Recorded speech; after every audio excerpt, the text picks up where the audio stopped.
Olá, seja muito bem-vindo ao curso de Design Responsivo. Hoje em dia só se fala em Design Responsivo, é Design Responsivo para lá, é Design Responsivo para cá.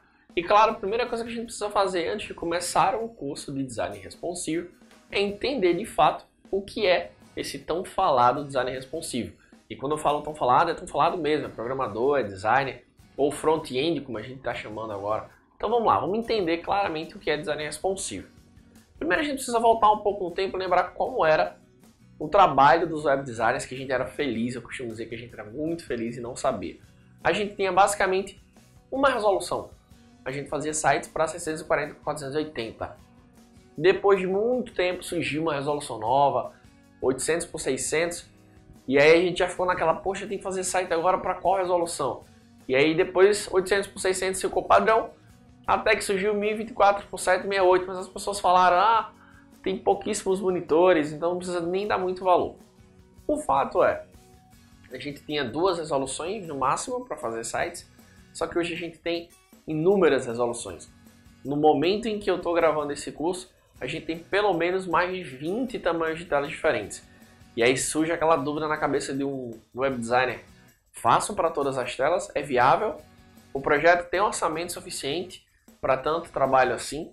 Bom, isso são coisas que a gente vai discutir ao longo do curso, mas a primeira coisa que eu preciso que você entenda é: design responsivo, durante muito tempo ainda foi chamado de design adaptivo. O que seria isso, Adriano? Bom, é a seguinte situação.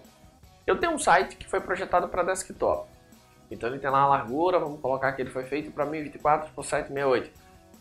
Ok, quando eu acessar no celular, ou vai ficar muito grande, ou vai ficar muito pequeno, se o navegador do dispositivo móvel tentar reduzir. Qual a ideia? A ideia é que eu tenho uma experiência única. Se eu estou navegando no celular, eu preciso de uma versão para mim, que é acesso pelo celular. A mesma coisa vai para o cara que usa o tablet. Eu não quero ter a versão desktop, eu quero ter uma versão para tablet. E quem acessa pela TV? Tudo bem, o número é muito pequeno ainda, porque a quantidade de TVs que acessam a internet ainda é muito pouca, mas tem. Então o cara que acessa a TV, de repente ele também quer ter uma experiência única. E aí você se vê naquele dilema, para qual eu vou fazer? O design responsivo consiste justamente em você criar versões, criar uma versão ou várias versões para cada tipo de mídia. Se é viável criar para cada um ou não, são coisas que a gente vai discutir ao longo do curso. Mas a ideia de design responsivo é um design que se adapte ou que tenha uma versão própria para cada tipo de mídia. Quando eu falo de smartphone, por exemplo, eu não tenho só um tamanho de tela. Eu tenho um iPhone e as variações dos iPhones têm tamanhos diferentes. iPhone 3, iPhone 4, 4S, iPhone 5.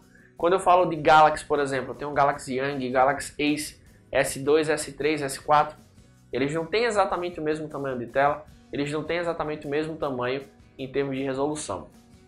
Então, quando a gente fala em criar um design responsivo, o que é que está explícito? Eu vou criar um design que vai ter versões além da desktop. Pelo menos para mobile, que é o mais forte no momento. Pode ter mais de uma, claro, pode ter 2, 3, 10, assim você queira. Agora, como fazer isso e para quantas mídias criar, isso já é uma outra discussão que nós vamos abordar ao longo do curso.